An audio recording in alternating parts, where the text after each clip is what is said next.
I'm Charmaine Nero with the IAFF Communications team, and I'm honored to welcome you to today's webinar on women's health and safety in the fire service.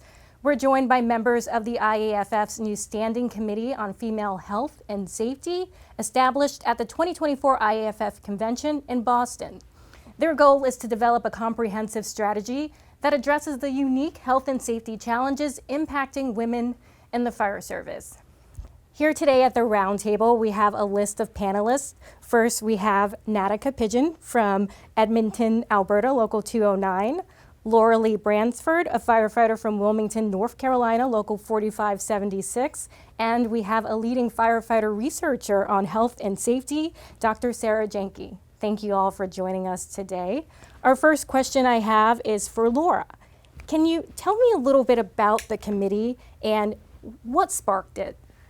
Sure. I think, the fire service is built around men, for men, and it's 2025. And this has just been a committee that has been needed to make the changes in the fire service happen, whether it's through legislation, helping departments come up with policies or guidelines, everything from the way that our gear fits us to our health, our occupational yearly physicals, to pregnancy, family planning, all of those things. I mean, the list can go on. And thank you for sharing. And obviously this was created at the 2024 convention in Boston. And what are a few topics you hope to address specifically when it comes to women in the fire service? Sure. I think a couple of the big ones are, again, female, or the way gear fits, turnout gear fits female firefighters. That's been a big topic, a big discussion. And also family planning, pregnancy, even post-pregnancy, all of those things. Absolutely, and thank you so much for sharing. And our next question, Natica, as someone on the job, what do you experience firsthand when it comes to women's health concerns, specifically in Canada? In Canada, I think that our turnout gear is a big piece. We hear that a lot from our members, but I also just the diversity and culture shift. Like, we know that diversity is important. It makes stronger, more robust, effective teams, better decision making, things like that.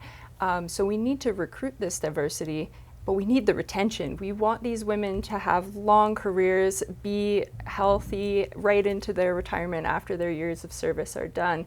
So we need to find ways to implement real change in this culture that's been so strong for so long and really get the buy-in to why it's better for everyone. Absolutely. And Laura, I'll ask you that same exact question, but specifically here in the United States, what women's health concerns, how are they addressed here, and what do you think can be done better? Yeah, specifically in the fire service, we do need that legislation and the policies and guidelines at our departments to support the, like what you were saying, the recruitment and retention of female firefighters in the service. And right now, I think it seems like some departments struggle with that. They might just have almost like, let's just check the box, but there's no actual support behind it for female firefighters. Again, from everything from your yearly physicals, the gear, even station wear, even the way we wear our hair is outdated. Double standards, discrimination, all of those things, they need to have actual real support for us. So especially these younger firefighters that are coming into the service can grow and thrive and not have to experience things that maybe we had to experience when we first got in. So we want to make that change for everyone. Absolutely. And we want to also, educate our male counterparts and help them so they can support us as well. Laura, when it comes to female-specific policies, including maternity leave, pregnancy, and breastfeeding, are there specific policies in place, and are they effective? Well, first they have to follow the federal government laws that are already out there, but it's just doing the research and digging around from state to state. It's very little on it, and if there is policies and guidelines and procedures at departments, they're not robust enough. We need better policies, and when it comes to maternity leave, when it comes to pregnancy, and again, that support from our our administration, our fire chiefs, to really step up and support these women when they want to family plan and all those things. So, thank you. And the next question is for Dr. Jenke. Women in the fire service face a greater risk for cancer and reproductive health issues. What are you seeing? And tell us a little bit from your expertise. Well, you're right on both of those. We see increased risk for cancers. What's interesting about the research on cancers, particularly when you look at like the epi literature, is that we have a pretty nice body of literature growing. More research is always needed. But we have great data on men in the fire service. And so you see things like with IARC, they reclassified firefighting as an exposure in and of itself as a group 1 carcinogen. So it's a known carcinogen to humans. But you see sufficient evidence or evidence for specifically prostate and testicular cancer, but not the female version of that, right? So we're not looking at ovarian cancer. Same chemicals, the endocrine disrupting chemicals are likely causing a similar, a similar cancer in women, but we just don't have the data for that yet. So it really is leading to, we need more research. We need to recruit specifically for women to answer some of these questions because we haven't been able to yet.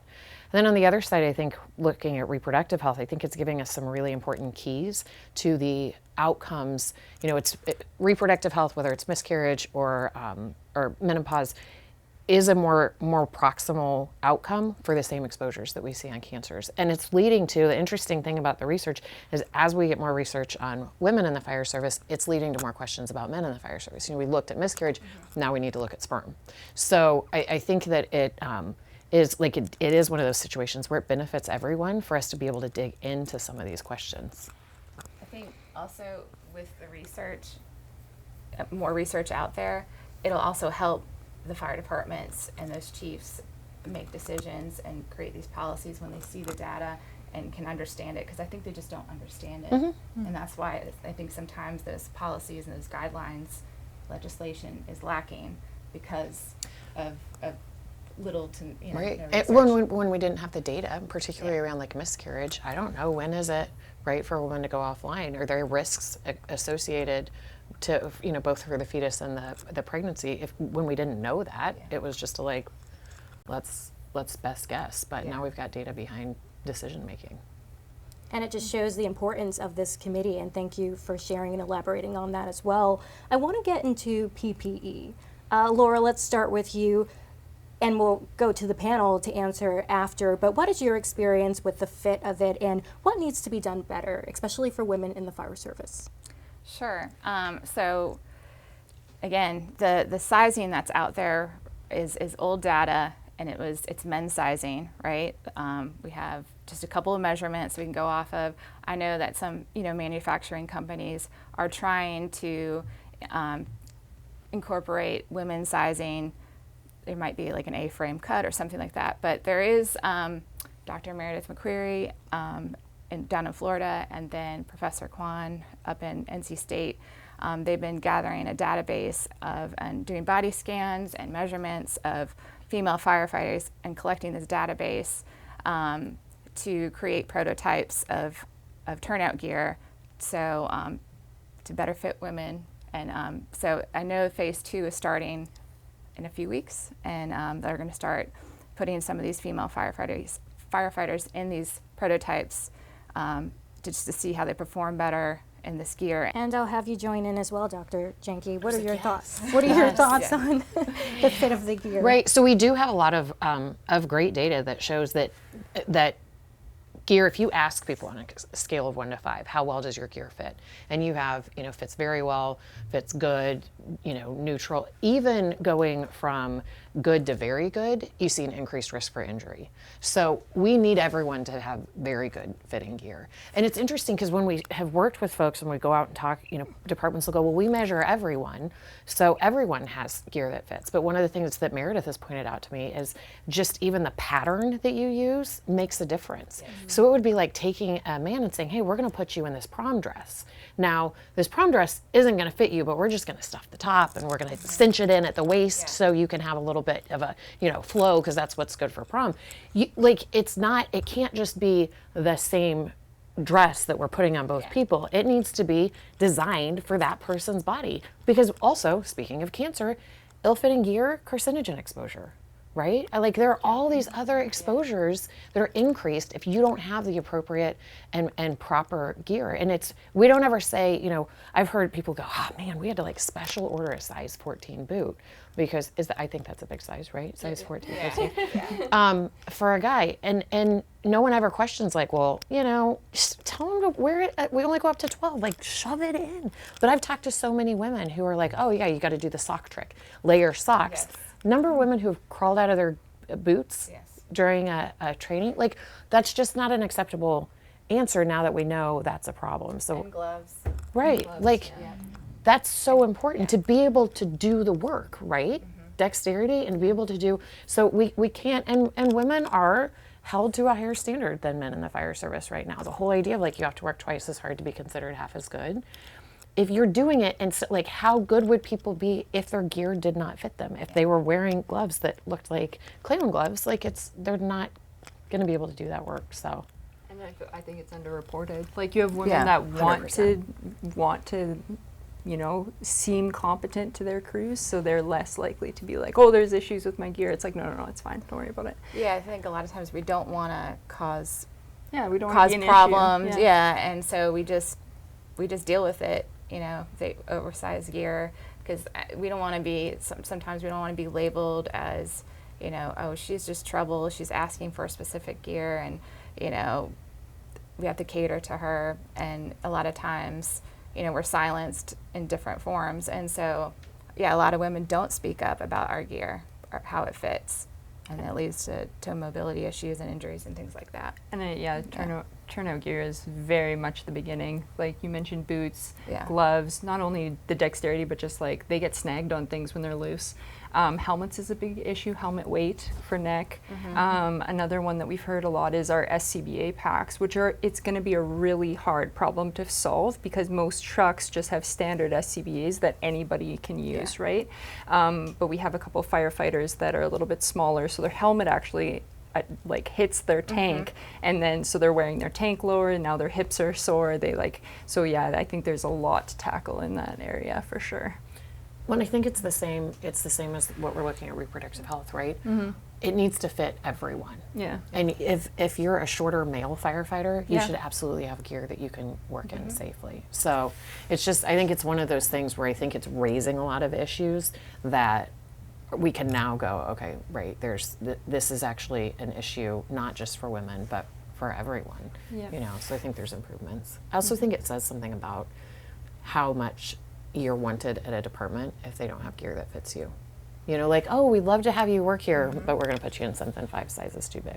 I feel like that's we're still new in this. We're working on the recruitment piece, but again, the retention, we have no retention. Same thing with those pregnancy policies and things. We're starting to get more about the pregnancy accommodation piece, even the nursing piece, but as far as like the return to work after pregnancy, that postpartum support, it doesn't exist yet. So, it's coming. Thank you all so much for that discussion. Very important topics and issues mentioned in that conversation. I want to transition now to May. It's Mental Health Awareness Month. And Dr. Janke, what are some of the unique behavioral health challenges that female firefighters face? I have so much data on this. And it is exciting that there's data on this now. But what we see is that if you look at overall rates of mental health issues among women, they actually tend to be a little bit worse outcomes than men until you take into account workplace culture. So when we look at women who have poor workplace culture, they're not accepted by their crews, they're not treated well, you're triple the risk for depression and to be in the clinical range of clinical concern, more than double the risk for post-traumatic stress. And you also see it as a risk for injury, right? So a poor workplace culture, poor crew culture, more injuries, more lost work days. So if you bring women in and you treat them like you bring them into the family of the fire service, and I know there's debate on whether we should be using that term, but when you bring them in and you treat them well and they have the trust, you can trust them, they can trust you, they're welcome at the kitchen table, the conversation doesn't stop every time that they come in the room. They actually do just as well as men in the fire service. And I think that it's, and we see the same results with men, right? If they're bullied, if they're not treated well, that there are worse health outcomes, physical and mental health outcomes. And so it's the good news and bad news is we can quantify it now, like it's a very real and measurable difference, but it's something that is infinitely changeable, right? We go back to like, there has to be a kitchen table for all. And if for crews that don't have that, we need to make sure that the people on that crew have a kitchen table somewhere, because if they don't, the outcomes and the implications for that, like it's not an HR issue, it's not a DEI issue, it's a health and safety issue. Yeah. And we have to make sure that people understand that it's not just a joke, it's not just it really can impact. And if we want to impact mental health in the fire service, if we want to impact suicide risk, we've got to get back to we need to take care of each other. Yeah, we need to be, even as affiliate leaders in the IAFF or at your fire station, we need to set the example. And when we hear these negative talks going on, it's our responsibility to shut it down and not allow that. Because if you turn a blind eye, you're still supporting that behavior from someone. And it could be just one negative person, and it just leads to that toxic workplace culture. And being a peer support and understanding those things is extremely important. And again, just being a good mentor, male or female, especially again with having trouble with recruitment, having a good mentor, being a good mentor to someone is extremely important to help change that culture. Absolutely. There's the idea of inclusion, and it's become like a really like politicized word, but it fundamentally is just being accepted and being able to be your authentic self at work. And this kitchen table culture is super, super important in fire, and it has amazing benefits. But yes, like Dr. Janke is saying, if it's going badly, then it really has, it's most of your day at work. So it really needs to be something positive. I feel lucky enough to have that feel like part of my crew, and it really makes such a stark contrast when I talk to other firefighters that don't have that experience. And I think one of the hard things is that advocacy kind of allyship of those maybe like quieter voices at the table and not raising the defenses of everybody else, because this idea of diversity inclusion usually raises this feeling of like almost like us versus them, or this zero sum of like, if I'm getting what I need, then somebody else is getting less, and that's not the case. Like, we can support everybody. So I think I've been really looking into sociological pieces of like calling in. We agree on 85% of stuff. We can relate to each other. There are ways, and that I think that's the internal way to kind of start this culture shift. Absolutely, an important conversation, and it goes into my next question on recruitment and retention, what we've talked about at this table, and how important, and you mentioned the word inclusion and health and safety, how important is that to making sure that women in the fire service not only join, but they stay in the fire service as well? I think it's important that we put ourselves out there as female firefighters, and we get involved with our departments, our locals, and being that face and being involved and being that mentor and investing in those young people as they are curious about the fire service, if they're stopping by the station or you're going out with a recruitment group, and just I think that if I saw more females, I would have joined the fire service probably a lot sooner than I did, and I think just having that representation is extremely important. And again, just investing in them and showing them, like, again, it goes back to that piece of the gear, the station wear, health benefits, all of those things, having those policies. And you're at fire departments, we're the biggest recruiters for our departments, and if it's a toxic work environment or they don't have those things that support us, we're probably not going to be recruiting more women to the department. So. Absolutely. And did you have anything you wanted to add? Yeah, I think there's like multi-tiers. There's like higher up management, those that are in station or on the floor, as we say right now, and then just like the public perception and education. There are initiatives starting where yeah, women just have to see other female fire or girls, right? Yeah. If you educate a room full of girls that firefighting is a career that you can pursue, and it's a very rewarding one, they'll grow up with that belief. And so you may, and I think the other difficult thing too, especially for administrations, whether it be civic or in departments, is you don't see the change right away. It takes lots of years. These little girls have to grow up before they're ready to join our fire service. So it's not a lost cause. It's the best is yet to come. Absolutely, and thank you for sharing. Our next question is about the committee. What do you hope is the end goal? What's the end goal for each one of you on this committee, and what do you hope to achieve with it? I'll start with you, Dr. Dinky. Oh, well, first of all, I think it's amazing that this committee exists. You know, in some ways, and we've talked about this, in some ways, it's like, man, it's 2025 and this is the first time this committee's been convened, but also what a historic, amazing moment. And my hope would be that we're able to shift the conversation from, oh, women in the fire service is in HR, no, it's health and safety. We are now acknowledging that there are some different health and safety concerns and issues, and we have information. We've been growing data with the help of IAFF. How do we get that information out? How do we make sure that a woman who first becomes pregnant knows what to say to her OB? We've got to create those lifelines for, in some instances, actual literal lifelines for people to be able to get the support they need and know who they can go to. So I think that would be my goal for the committee. Yeah, along with those things, I would want to see, legislation, policies built around those health and safety issues and the data that's come out of that. I would like to see even some kind of mentorship program for affiliate leaders, for females, to get more involved in your locals and get more involved in advocacy and be on the executive board. And I would like to see more women at the conferences and conventions and putting themselves out there. That's a big one for me. I think this committee, we have a group of incredible women with wonderful ideas, and hopefully it'll just continue and create a better environment for all the young ones coming into the service, and hopefully things that maybe I experience or you experience or the other women in the service experience won't happen to them, and we can make that difference. Absolutely, thank you. And Naraka, I'll have you share. Yeah, I think we're going to tackle a lot, and I'm very excited about it. And I think there's lots of specifics already in motion, but the specifics aren't even, I'm going to be happy to tackle whatever we decide we're going to tackle, but I just would like to see women with long, healthy, happy careers in the fire service.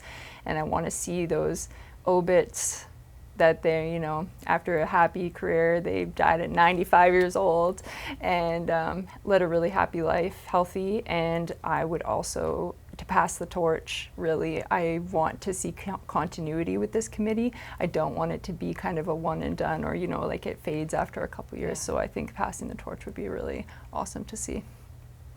And thank you. And last question, and this is for the panel. What's one simple action that anybody watching can do at their fire department, in their station, or with their union to help support women in the fire service? Just be an advocate. Advocacy is the best thing for everyone in the fire department, whatever the issue is. Yeah, I think ask. I didn't really know the answer to that question, but then I've had a few men allies that I've worked with that have just pulled me aside and said, hey, is there anything that I can do better? That I was like, oh wow, yeah, that would be great actually. And Dr. Dinky? It's so not a simple question. It's such a big question, right? Like, what one thing? But I would say that if you see something, say something. Like if you are watching something go on, whether it's noticing that a colleague doesn't have gear that fits, or noticing that someone's getting called out or mistreated, or raise your voice about it. It only takes one person, and typically the other people are thinking the same thing. So, yeah. And thank you all for joining us and sharing your insights. And thank you for everybody watching this webinar. We will also have more webinars, so stay tuned from the Health and Safety Division of the IAFF.